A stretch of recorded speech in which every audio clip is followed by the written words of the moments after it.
সালাম আলাইকুম। আজকে আমরা প্রিপোজিশনের যে ব্যবহারগুলো শিখবো সেটার ভেতরে প্রথমে হচ্ছে ইন এবং অ্যাট। ইন এবং অ্যাট, দেখেন অপেক্ষাকৃত বড় স্থান বা বেশি সময় হলে ইন, এবং অপেক্ষাকৃত ছোট স্থান এবং অল্প সময় বা কোনো ঘটনার স্থান বোঝাতে আমরা অ্যাট ব্যবহার করে থাকি। তাহলে কি বুঝলাম? ইনের ক্ষেত্রে যে অপেক্ষাকৃত বড় স্থান এবং বেশি সময় যদি বোঝায় তাহলে আমরা প্রিপোজিশন ইন বসাবো। আর অপেক্ষাকৃত ছোট স্থান এবং অল্প সময় হলে সেই ক্ষেত্রে আমরা প্রিপোজিশন অ্যাট ব্যবহার করব। যেমন এক্সাম্পল হিসেবে আমরা দিতে পারি যে জিয়ান lived in Dhaka at Mirpur. তাহলে দেখেন এই যে আমরা উদাহরণটা দিয়েছি এখানে, যে জিয়ান লিভড ইন ঢাকা, তাহলে দেখেন ঢাকা একটা বড় জায়গা, এই জন্য ঢাকার আগে কি ব্যবহার করেছি? আমরা ইন ব্যবহার করেছি। আবার দেখেন মিরপুর একটা ছোট জায়গা, তার আগে আমরা কি ব্যবহার করেছি? অ্যাট ব্যবহার করেছি। এরপর যদি আমরা আরো এক্সাম্পল দেখি, জিয়ান want to market at 5 p.m. In the evening. দেখেন এখানে 5 p.m. এটা কিন্তু কি মানে একদম নির্দিষ্ট স্পেসিফিক সময় বোঝাচ্ছে, তাই না? মানে অল্প সময়, এই জন্য এখানে কি অ্যাড ব্যবহৃত হয়েছে। আর ব্যাপক সময় যেটা বড় টাইম ইভিনিং, সেই ক্ষেত্রে আমরা ইন ব্যবহার করেছি। দেখেন এখানে কি লেখা, যেখানে 5 p.m. হলো কি ইভিনিং এর একটা কি অংশ, অর্থাৎ 5 p.m. হলো ইভিনিং এর তুলনায় অল্প সময়, এই জন্য আমরা এর আগে কি ব্যবহার করেছি? অ্যাড ব্যবহার করেছি। আর ইভিনিং কি, ইভিনিং অনেক বিস্তৃত, অনেক বেশি সময়, এই জন্য আমরা এখানে কি ব্যবহার করেছি? আমরা ইন ব্যবহার করেছি। দেখেন এরপর যেটা আমরা যে প্রিপোজিশনের ব্যবহার দেখব সেটা হচ্ছে ইন এবং অন।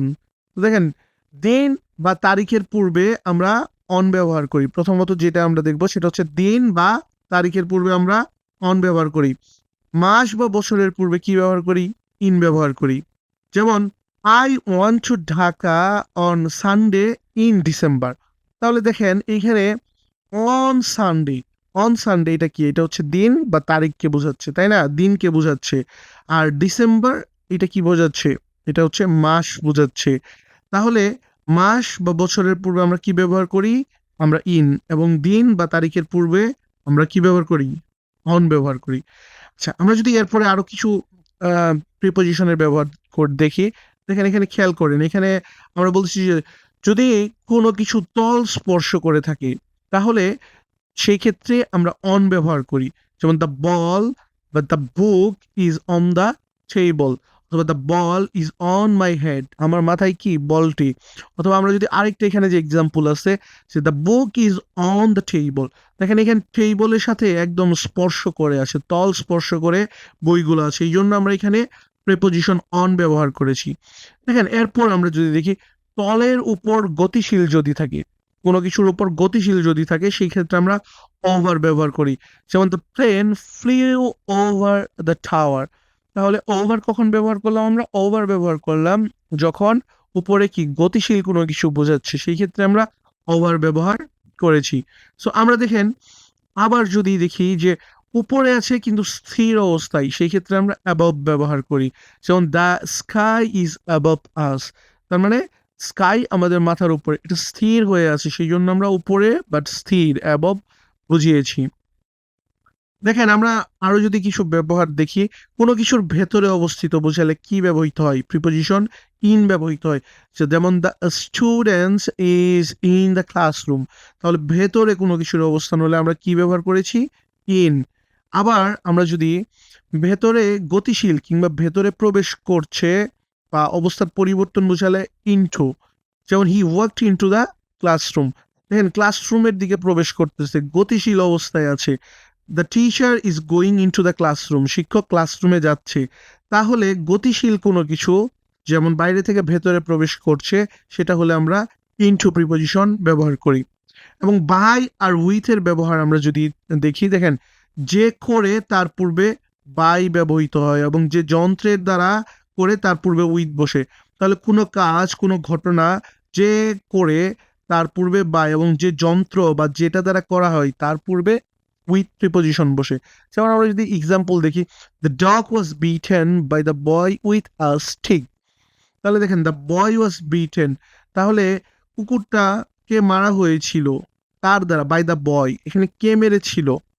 যে ব্যক্তি মেরেছিল তার পূর্বে আমরা বাই বসিয়েছি এবং যে বস্তুটা দ্বারা মারা হয়েছিল উইথ এ স্টিক, তাহলে এই বস্তুর পূর্বে আমরা কি কোন প্রিপোজিশন ব্যবহার করেছি খেয়াল করেন, আমি যেটা মার্ক করে দিচ্ছি সেইটার সেইটার সামনে আমরা উইথ ব্যবহার করেছি। তাহলে কি বুঝলাম, কোনো ব্যক্তি বোঝালে মানে যে করতেছে তার পূর্বে আমরা বাই বসাবো, আর যে যন্ত্র দ্বারা বা যেটা দ্বারা কোনো কিছু করা হচ্ছে সেটার পূর্বে আমরা উইথ বসাচ্ছি। ওকে, সো আমরা অ্যামং এবং বিটুইন এই দুইটা প্রিপোজিশনের যদি ব্যবহার দেখি, দুইজন ব্যক্তি বা বস্তুর মধ্যে বোঝালে বিটুইন আমরা ব্যবহার করি, এবং দুইয়ের অধিক হলে তখন আমরা কি অ্যামং ব্যবহার করি, তাই না? যেমন divide the mangoes between the two boys.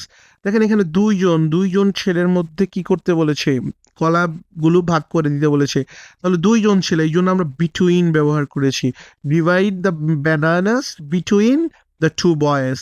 কিন্তু আমরা যদি এখানে বলতাম যে divide the bananas among the boys, মানে এখানে কি বুঝিয়েছে, সকল বালকদের বুঝিয়েছে যে সকল বালকদের মাঝে কলাগুলো ভাগ করে দাও, দুইয়ের অধিক, এই জন্য আমরা অ্যামং ব্যবহার করেছি। দেখেন এরপর আমরা যদি টু এর আরেকটা ব্যবহার দেখি, যে কোনো নির্দিষ্ট দিকে যদি গতি বোঝায় বা কোনো নির্দিষ্ট স্থান বা বিন্দুতে গন্তব্য বোঝালে আমরা টু ব্যবহার করি। যেমন জিয়ান is going to Dhaka, so আমরা ঢাকার দিকে যে গতি বা হি ইজ গোয়িং টু স্কুলের দিকে যে মানে কোনো এটা কি গন্তব্য, স্কুলের দিকে তার গতি যেটা বোঝাচ্ছে, নির্দিষ্ট দিকে যে গতি বোঝাচ্ছে, সেই ক্ষেত্রে আমরা কি বোঝাচ্ছি, আমরা টু ব্যবহার করতেছি। দেখেন টু এর ঠিক বিপরীত যখন বোঝাবে ফ্রম, মানে কোনো কিছু থেকে যখন কেউ আসতেছে, যেমন আমি যদি বললাম he is returning from the market, তাহলে সে মার্কেট হতে আসতেছে বা মার্কেট থেকে আসতেছে। মার্কেটের দিকে হলে টু হতো, আর মার্কেট থেকে যখন আসতেছে টু এর বিপরীত আমরা কি ফ্রম ব্যবহার করেছি। সো আমরা যদি এখন অফের কিছু ব্যবহার দেখি, যেখানে সম্পর্ক বোঝাতে অফ প্রিপোজিশন ব্যবহৃত হয়, যেমন I know nothing of it, আমি এটা সম্পর্কে কিছুই জানি না। এবং আমরা যদি অধিকার বা মালিকানা বোঝাতে কি ব্যবহৃত হয়, অফ প্রিপোজিশন ব্যবহৃত হয়। যেমন this is the house of mister Khan, তাহলে এটা কার হাউস, মিস্টার খানের, তার মালিকানা বোঝাতে এখানে কি অফ প্রিপোজিশন আমরা ব্যবহার করেছি। দেখেন আমরা আরো দুইটা যদি প্রিপোজিশনের ব্যবহার এখানে দেখি, বিসাইড এবং বিসাইডস, ভালো করে খেয়াল করেন, বিসাইড আরেকটা কি বিসাইডস। সো এখানে যখন বিসাইড ব্যবহার করতেছি, এই প্রিপোজিশনটা এটা পাশে অর্থে ব্যবহৃত হয়। যেমন he was sitting beside me, বা he is sitting beside me, মানে কি সে আমার পাশে বসে আছে, তাই না? বিসাইড মানে কি বোঝাচ্ছে, পাশে বোঝাচ্ছে। যেমন এখানে হি ওয়াজ সিটিং বিসাইড শার্লা, তাহলে দেখেন এখানে শার্লার পাশে সে বসে আছে, এই জন্য আমরা বিসাইড ব্যবহার করেছি। আর বিসাইডস যদি ব্যবহার করি তাহলে এটা কোনো কিছু বা কেউ ছাড়া, অথবা কোনো কিছু বা কেউ সহ, কোনো কিছু ছাড়া অথবা কোনো কিছু সহ, এরকম বোঝাবে। যেমন he has a car besides A motorcycle, তাহলে দেখেন তার একটা গাড়ি আছে এবং কি আছে সাথে, আরো কিছু আছে, কি আছে, মোটরসাইকেলও আছে।